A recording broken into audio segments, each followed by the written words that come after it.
C'est lors d'une de ses sorties médiatiques que le ministre en charge du développement durable Modibo Keïta a donné des informations justifiant le dysfonctionnement dans l'approvisionnement du marché en engrais cette année. Dans ses propos, le ministre a affirmé que les fournisseurs ont exigé un prix de vente de 55 000 francs CFA par sac d'engrais. En plus, il a affirmé que les fournisseurs ont manifesté un désintérêt sur la quantité subventionnée. C'est au regard de ces affirmations que le collectif des fournisseurs d'intrants agricoles du Mali, à travers son président, a tenu à faire des éclaircissements sur cette affirmation.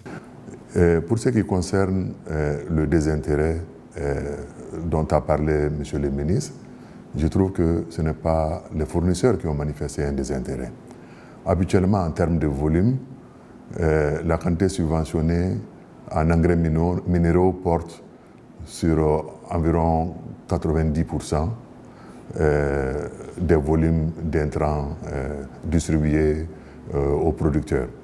Cette année, le ministre a converti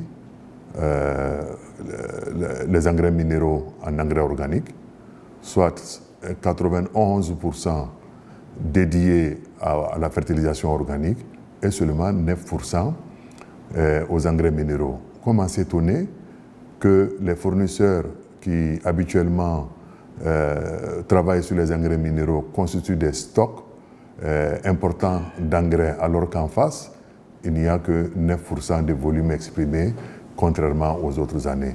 Si désintérêt il y a, moi je peux affirmer que ce désintérêt est venu plutôt, dans un premier temps, du ministère en charge de l'agriculture. S'agissant du prix de l'engrais, Youssouf Koulibaly, président du CEFIAM, lève tout équivoque. Pour ce qui concerne le prix du sac d'engrais à 55 000 francs, ce n'est arrivé nulle part au Mali au titre de la campagne. Nous savons que cette année, il y a des prix repères qui ont été retenus. Ces prix repères ont peut-être été légèrement majorés. Je peux affirmer ici que les engrais complexes que nous appelons le NPK ont été vendus à 37 500 les plus chers. L'urée est passée de 30 000, 32 000 et les plus chers vendus étaient à 35 000 francs.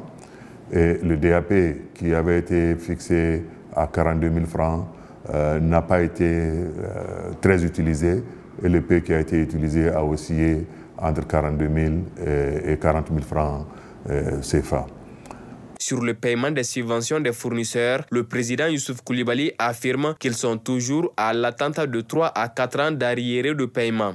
C'est à juste titre que les fournisseurs réclament leur paiement pour des services faits qui datent de plusieurs années, de 2 ans, de 3 ans.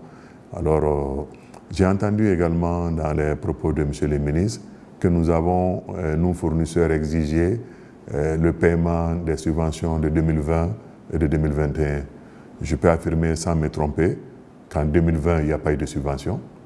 Les arriérés réclamés sont antérieurs à 2020 et également des arriérés de la campagne 2021. Pour rappel, lors de la 12e session du Conseil supérieur de l'agriculture CSA tenue le 12 avril dernier, il avait été décidé que 54,6 milliards de nos francs seront destinés à la subvention des intrants agricoles.